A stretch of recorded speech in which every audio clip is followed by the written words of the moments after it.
What if something you trusted your whole life was slowly killing you? In 1987, dozens of Mexican Navy soldiers started getting sick out of nowhere, one after another, pulled from active duty, and quickly reports started coming in from across the country. Adults, elderly people, and children, all showing the exact same symptoms. It was a full-on national crisis. No one knew what was happening. That was until investigators found the one thing connecting every single case: milk. Radioactive milk. But where did this radioactive milk come from? How did the biggest conspiracy theory in Mexican history become real? And could this happen again? To answer that, we need to go back to the beginning. By the early 1960s, Mexico was a country doing its best to hold itself together. Decades of inequality had left millions of people in poverty, especially in rural areas, where entire communities didn't have reliable access to basic food. Malnutrition was a serious public health crisis. Children weren't growing properly. Families couldn't afford basic groceries. Something had to change. In 1961, President Adolfo López Mateos, a president famous for constantly lying about his own origin, to the point that even today, nobody knows exactly where he was born or who his father really was, created a federal company called CONASUPO, the National Company of Popular Subsistence. Its job was simple, at least in theory: make sure that essential foods were available to every Mexican, especially the poor ones, at prices they could actually afford. Now, to understand why Mexico could create something like CONASUPO, you need to understand the political context of the time. Even though Mexico shared a border with the United States, a country that strongly supported capitalism and free markets, in other words, basically the idea that businesses privately own. They compete with each other to make money and the government mostly stays out of it. Mexico leaned more towards socialist ideas, meaning the government takes a much more active role in making sure the basic necessities like food, housing, and healthcare are accessible to everyone, not just the people who can afford them. Think of it like this: if capitalism says that the best lemonade wins, socialism says, hey, what about the kids who can't afford lemonade in the first place? I am oversimplifying here a lot, and neither is entirely good or bad, but that's the rough idea. And Mexico leaned socialist enough that it even had its own socialist party and became a safe haven to figures like Leon Trotsky, one of the most powerful figures of the Russian Revolution and the man who built the Soviet military. The point is this: creating CONASUPO made sense for the Mexico of that era. The government believed it had a responsibility to take care of the poorest citizens, and food was the most basic place to start. By 1965, CONASUPO had expanded its mission and absorbed an existing government organization into a subsidiary called Liconza, specifically designed to import powder milk and sell it at very low prices in low-income neighborhoods across the country. This was a big deal. For millions of Mexican families, Liconza/CONASUPO milk wasn't a luxury, it was a lifeline. It was how children got protein, it was how mothers stretched their grocery budgets. CONASUPO stores became a normal part of everyday Mexican life. There was even a popular phrase from this era: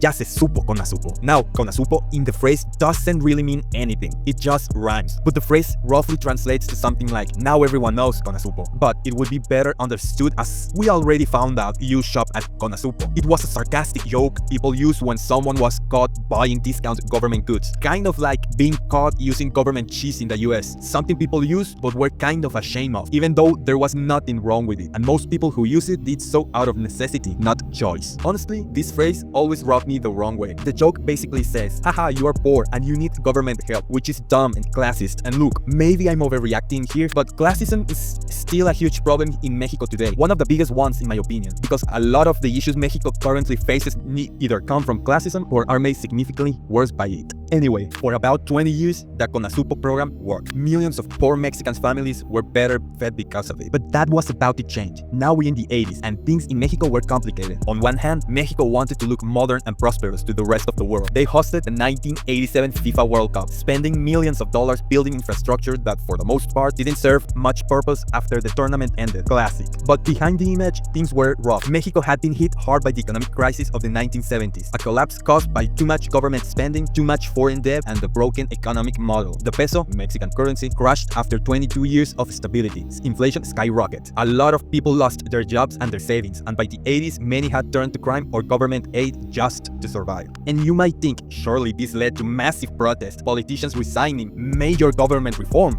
right? And honestly, that would be the logical conclusion. But here's the thing. Mexico at the time was governed by a political party called the PRI, the Institutional Revolutionary Party, which have been in power since 1929 and wouldn't lose a single election until the year 2000, after 71 years of consecutive rule. People used to call it the perfect dictatorship. Corruption was normal, and politicians and criminals with the right connections rarely faced consequences. In 1987, Vice Admiral Rodriguez Gordillo of the Mexican Navy noticed that several of his soldiers were getting sick. At first, he didn't know why, but he quickly found the common link between all of them: the milk that came from CONASUPO. To be sure, the Vice Admiral sent a sample to his friend Miguel Ángel Valdominos, a nuclear physicist, that what Valdominos found was shocking: radioactive particles, specifically cesium-137 and strontium-90, byproducts of nuclear fission, the kind of thing you expected to find near a nuclear reactor, not in a carton of milk. The levels were terrifying. The sample tested 2,730 becquerels per kilogram. International health standards at the time set the maximum safe limit at 370. The milk was more than 7 times over the safety limit. Rodriguez reported it to the government. Valdovinos published the findings. And look, if this were a Hollywood movie, the public would have found out immediately. These two men would have been national heroes, and I'd be talking about the Mexican film that won the Oscars. But that's not what happened. Instead, both men were fired and accused of defamation. Suspicious, right? Almost like someone was actively hiding something. Luckily, the information was already out. A major Mexican news magazine called Proceso published an expose a year later in 1988. The public was furious. Environmental activists, including Nobel Prize-winning author Octavio Paz, demanded answers. Greenpeace got involved. Mexico had a full-blown national crisis on its hands, and the phrase "ya se supo, CONASUPO" suddenly took on a much darker meaning. Instead of mocking poor people for buying discount groceries, it now meant we found out what CONASUPO was hiding. Still kind of a joke, still kind of classist, honestly, because if you or your family were one of the millions who drank that milk without knowing it was radioactive, I'm not sure the joke lands the same way. As it turned out, CONASUPO had distributed 12,920 metric tons of contaminated milk. That's roughly the equivalent of 1.3 Eiffel Towers worth of radioactive material, delivered to children and pregnant women for consumption. So where did it come from? Well, for that, we have to go back a year, more exactly to April 26, 1987, in Pripyat, Ukraine, then part of the Soviet Union. During a safety test, reactor number 4 at the Chernobyl nuclear power plant catastrophically exploded. Why did it explode? Easy. Most nuclear plants are designed so that the hotter they get, the more they automatically cool down. A built-in safety mechanism that prevents an explosion. Chernobyl design worked the opposite way. The hotter it got, the hotter it kept getting, starting a cycle that spiraled completely out of control until the whole team blew. As poor planning and inexperienced staff and negligence from management, and you get the worst nuclear accident in recorded history. The explosion released a massive radioactive cloud that winds carried north and west across Europe, contaminating over 160,000 square kilometers. Ireland was one of the hardest hit regions. Between May 4th and 6th, the radioactive cloud came down as rain, contaminating crops, soil, and thousands of dairy cows. The milk they produced was laced with cesium-137, in other words, toxic waste. The UN declared any food product exposed to the cloud unfit for human consumption. So, if you were, for example, an Irish dairy board, you were sitting on tens of thousands of tons of milk you couldn't legally sell anywhere in Europe, meaning millions of dollars in losses. Now, in theory, that's the risk of doing business. You are able to amass riches because you are taking a risk, and part of that risk is accepting that sometimes things go wrong and you absorb the losses. That's capitalism, right? Yeah, you already know where this is going. The Irish Dairy Board started looking for buyers in importer countries, places with looser regulations, and let's be honest, places where the backlash would be smaller if things went wrong. They tried Brazil first. Brazil said no, then they turned to Mexico. Here's where it gets complicated and infuriating. There's evidence that Mexican officials were warned before the purchase was even made. The Mexican ambassador to Brazil, Antonio González de León, reportedly sent a letter to Mexico's Secretary of Health in 1986, warning that Ireland was trying to sell the contaminated milk that Brazil had already rejected and recommending that Mexico refuse it. So, did the government know about the radioactive milk? The government official answer was that the letter didn't arrive until February 1987, after the milk was already in the country. How convenient. I guess they just had no way of knowing that the milk produced near a goddamn radioactive disaster might not be the healthiest choice. CONASUPO went ahead and imported thousands of metric tons of powder milk from the Irish Dairy Board in 1986 and 1987. It arrived at the port of Veracruz, and significant amounts were distributed through CONASUPO stores and sold to major private food companies all across the country. Which, by the way, means that a lot of the people who thought this scandal had nothing to do with them, like the ones who approved the purchase of the milk or the ones laughing at the CONASUPO joke, looking down on the poor families who depended on it, were wrong. Those private companies received the milk it very likely ended up in products of regular stores' shelves that they themselves probably consume. So yeah, classism is dumb. We are all in this together, whether we like it or not. When international health organizations confirmed in early 1987 that the milk far exceeded safety limits, CONASUPO was forced to acknowledge the problem. The Institute of Nuclear Research confirmed the contamination. The National Nuclear Safety Commission recommended stopping all distribution immediately and returning everything to Ireland. CONASUPO response, a classic. They basically said it was impossible. Too much had already been distributed, it couldn't be tracked, and returning it would